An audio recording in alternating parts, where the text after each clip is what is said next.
You really had no idea that I was Aurora this entire time?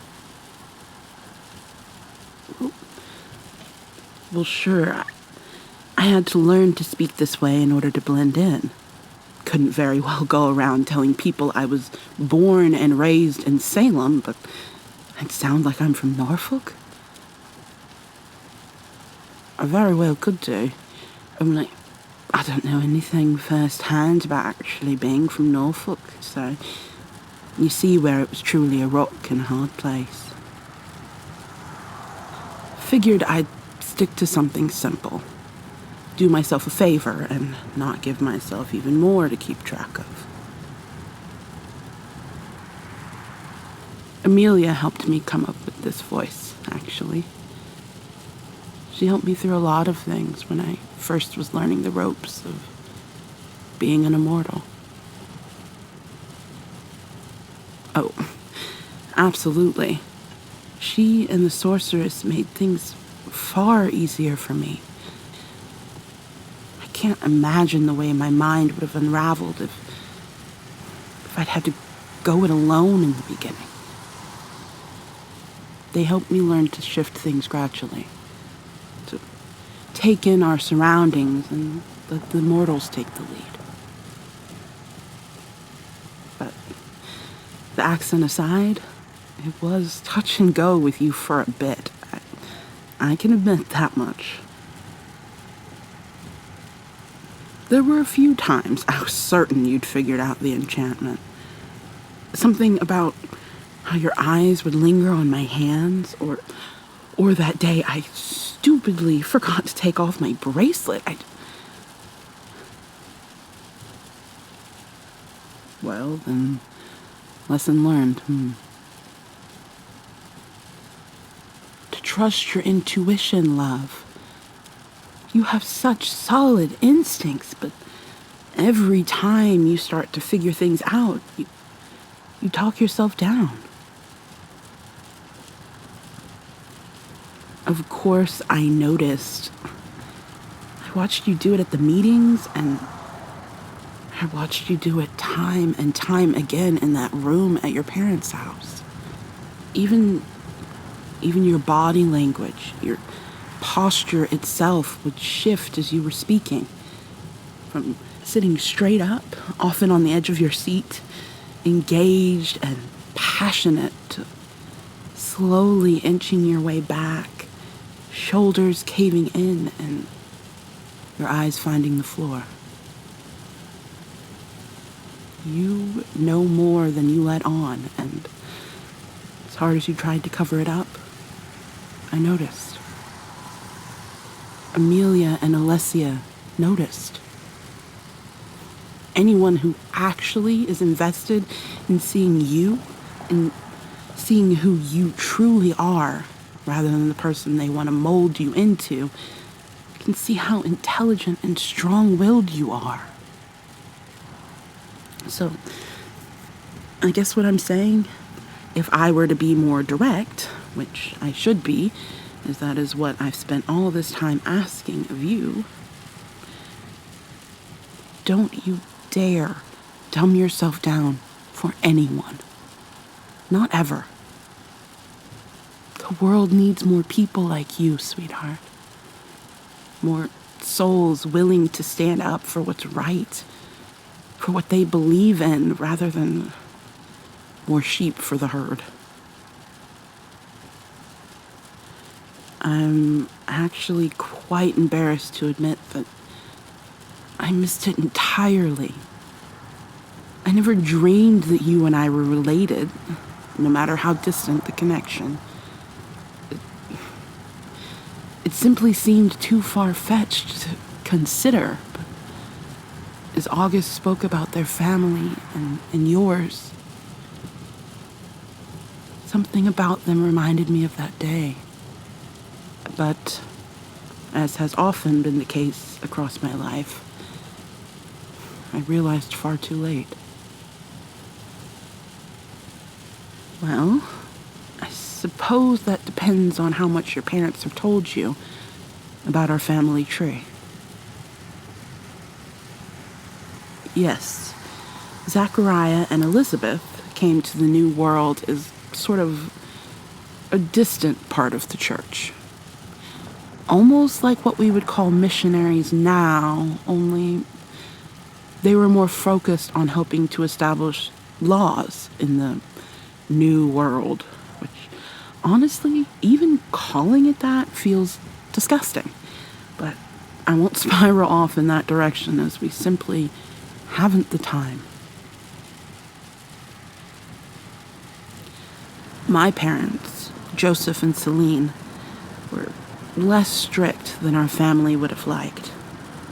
In fact, after my passing, my mother bore the brunt of the blame for my sins, as they called them. Having been born into a Greek family and meeting my father when she came to Salem, they decided that she was the cause of the demons they claimed plagued me. A lot like your parents, I'd imagine. Your mother, I'm sure, if not by now, will be blamed for your choosing this path, for choosing to stand up for yourself, as they view her as an outsider, the same way they viewed my mother as an outsider. Honestly, looking back, I should have realized the pattern was repeating itself with you far, far sooner. Oh, I'm sure Amelia would have sniffed them out immediately. She would have known on sight, but that's just how Amelia is. She's quite a bit older than I am, actually. A good 100 years? Well, plus her 28 years prior to being sired, but what's 128 years between friends, right? Well, you better get used to it, love. We immortals tend to be big fans of puns and dad jokes, as you call them. The more cringe, the better, if only to see the adorable look on your sweet little face as you catch yourself laughing at shit you never would normally.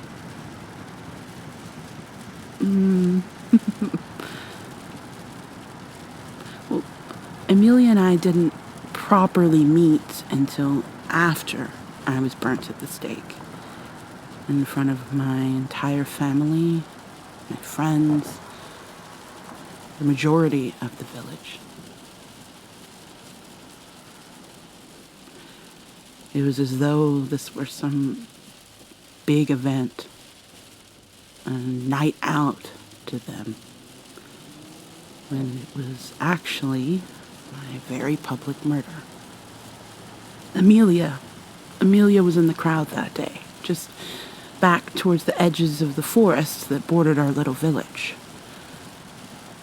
Her eyes were the last I saw before the pain of the flames became all I could focus on. I remember I was taken aback by a great sadness I sensed in her. A longing to intervene, but knowing all that would do was put her beside me on a stake of her own.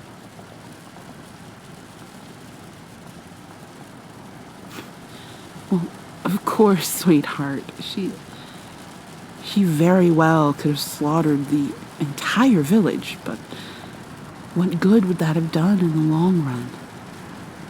And more importantly, who was I to ask such a thing of her? I know how your literature, your films and shows depict vampires, but Amelia was never that. She was never bloodthirsty, filled with vengeance, or unaware of the importance of human life, of how fragile yet resilient the human spirit can be. She told you about her life, did she not? About her time as a human and all the grief that entailed, but did she tell you of her time afterwards? I will not give you every aspect of what I know, but I know that Amelia does trust you. Even more so now that all of this has happened. And she would want you to know as much as I can offer you. The woman who sired Amelia was not just any vampire.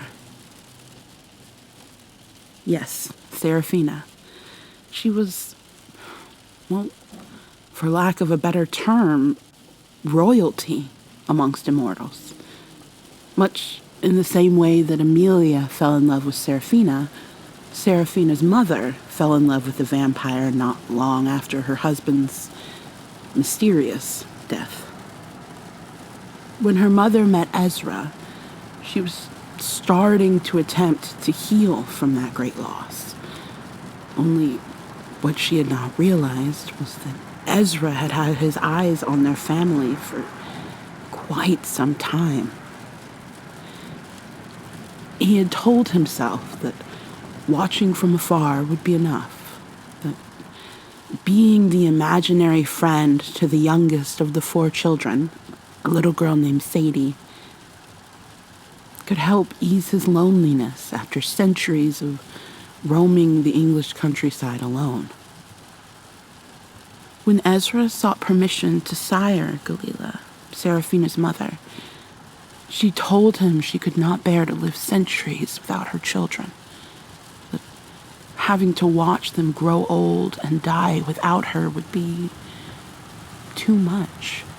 And so his solution was to sire them all of them except for Sadie, who was but 11 at the time.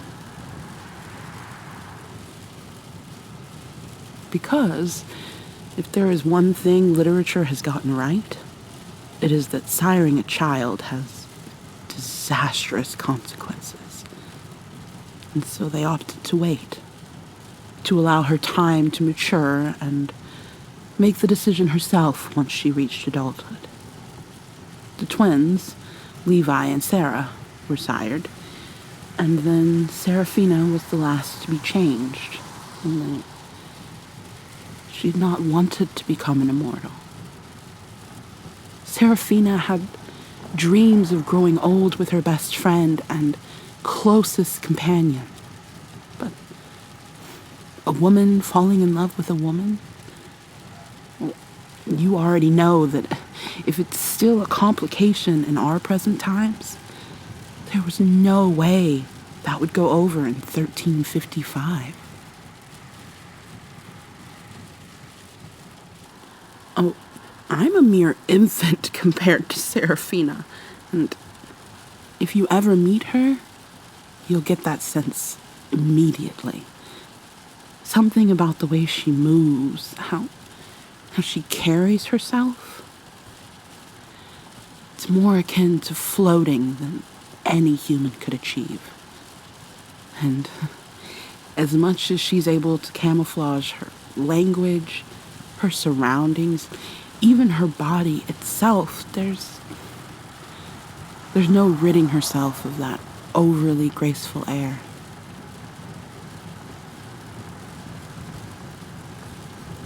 Serafina and her new vampire stepfather became a family dead set on taming and reshaping how vampires were perceived.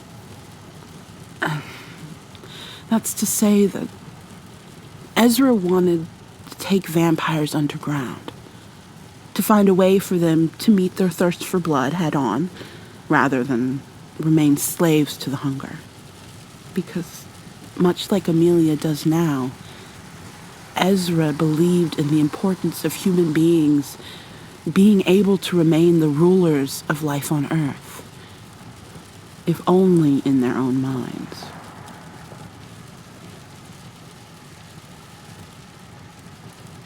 Ezra valued humans.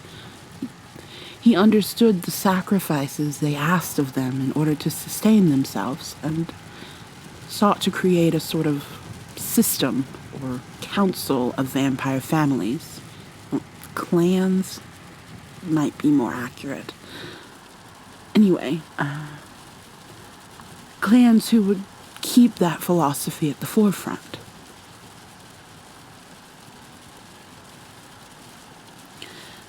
It took them a few hundred years and a lot of pushback from clans who preferred things as they were, who felt it was their right to hunt as they pleased, taking out entire villages without so much as a second thought. But in time, those clans became fewer in number once more prominent vampires realized that their feedings actually benefited from ensuring humans were not acutely aware of their being on the menu. Actually, a few of the more prominent literary works about vampires were actually written by members of the ruling tribunal, built up originally of 4 different clans. That is until one family had to be banished after a member neglected their duties in a manner most egregious. Basically, she had a bad night after breaking up with her boyfriend. Now, mind you, they had been together for 300 years, and she went on to devour 3 villages. Took her time with a handful of the villagers, and then burnt each village to ash in her grief. So, you can understand why the family had to be removed from the tribunal.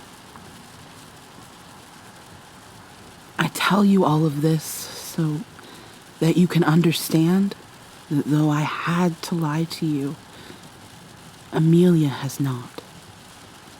Amelia has been forthright and honest to whatever level she thought you could handle. And now I see that I can do the same. That I'd like to apologize for all of this. But it is my fault, love. Amelia never wanted to send you away, but I wanted to be certain that you were up for what comes next. That you could handle the responsibilities that will land squarely on your shoulders by choosing to love Amelia. By choosing to be at her side. And so I concocted all of this. The bringing you back to your family to try and see how you would react under such immense pressure. And though you did beautifully, I never should have asked it of you. Rather, I never would have asked it of you had I realized who your family is. Had I realized what all of this would do to you. And for that, I cannot apologize enough. All I can do is hope to spend the next few lifetimes making it up to you. That is, if you'll allow me.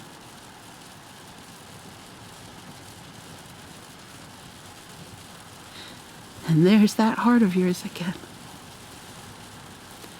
You are far kinder than anyone deserves, especially me, but I will get you back to where you belong.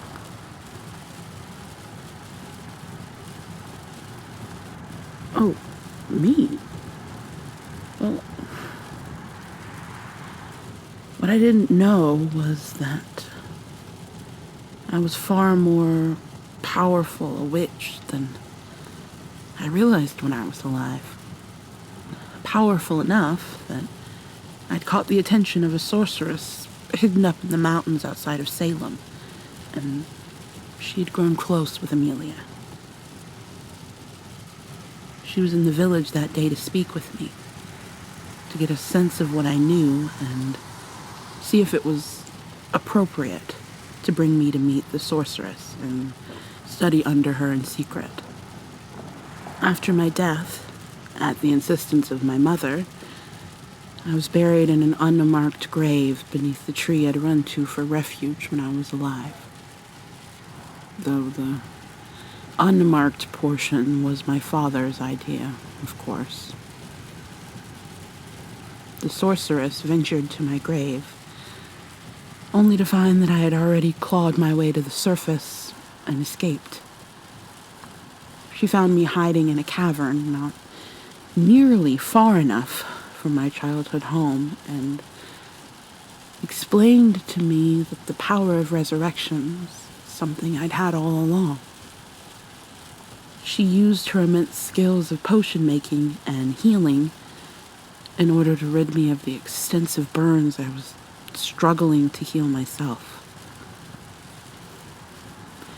granted me a fresh start and taught me all she knew, sending me away to spend time with Amelia and her growing clan in June of 1694.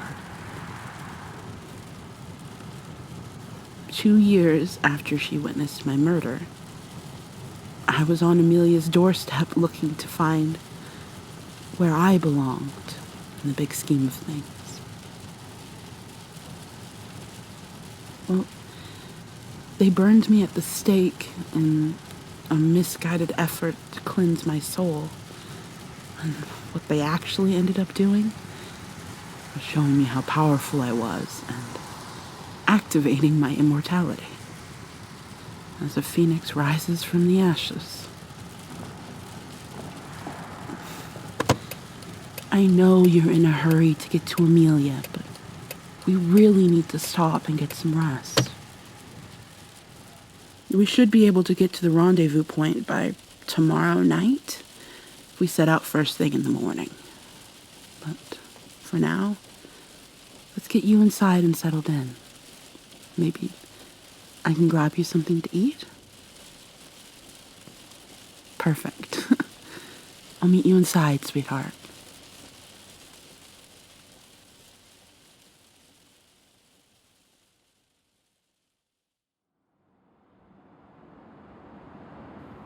There, love. It's only me. Whoa. It's all right, my darling. I'm here now. I've got you.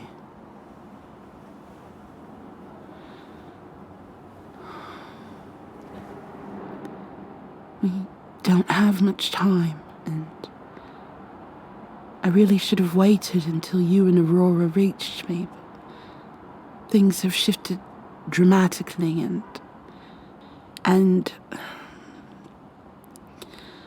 I didn't want you to hear it from anyone else. It's Alessia. She wanted to help.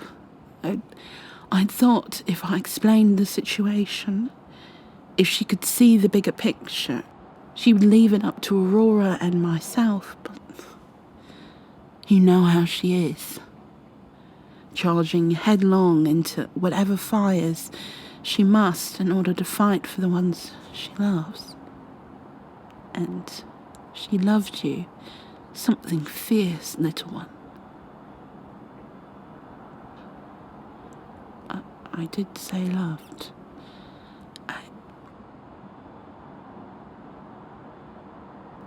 Alessia was captured by some of August's footmen. I don't want you to think that August gave the order, as you know them far better than I, but it is the only explanation I have for why they would have beat her so severely. And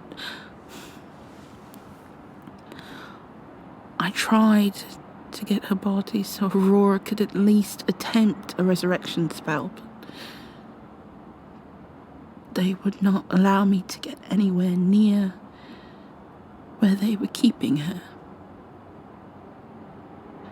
Your family, baby. Your family is holding her body hostage in hopes that you will go to them. Only what they don't know is it's too late.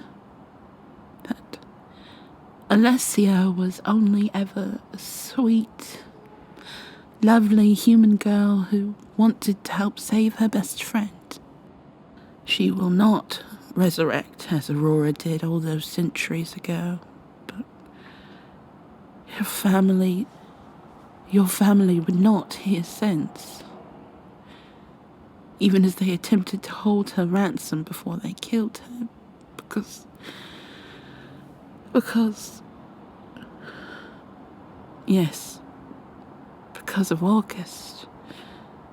Because in the name of their family and in an effort to not be seen as a weak link who lost control of you, just as they were going to finally bind the two families with your marriage, August refused to hear the truth.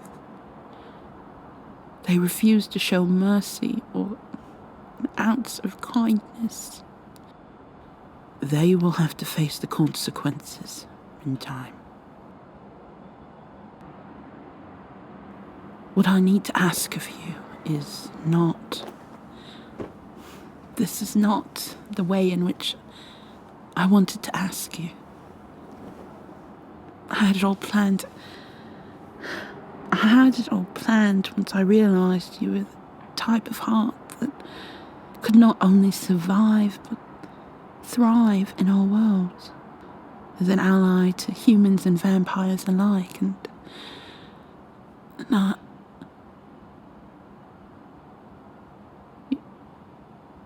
you want me to sire you now? Are you certain, love? I understand your pain, how your heart must be shattered losing Alessia. To lose her so tragically and lose your family all in the same go. I have shouldered many a heavy burden, but even I would find myself buckling under this sort of pressure. But I also know that we will have to run from them.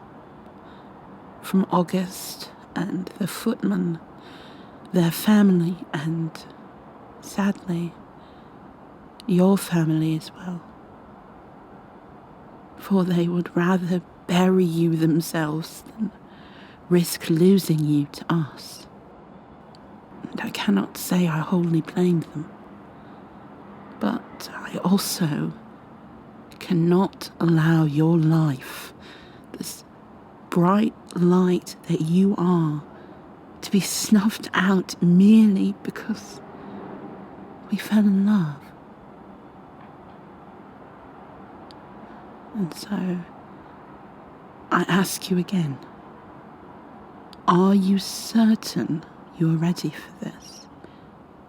To be sired and welcomed into my clan, my family, forever by my side?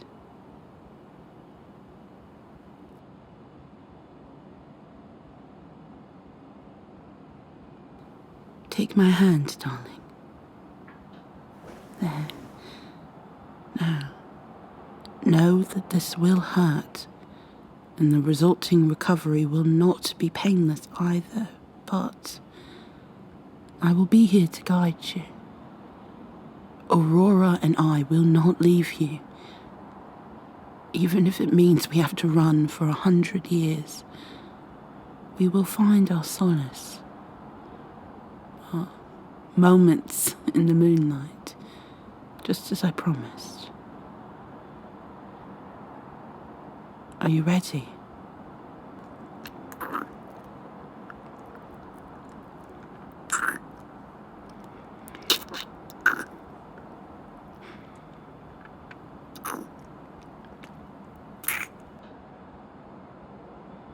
Don't forget to breathe, my love.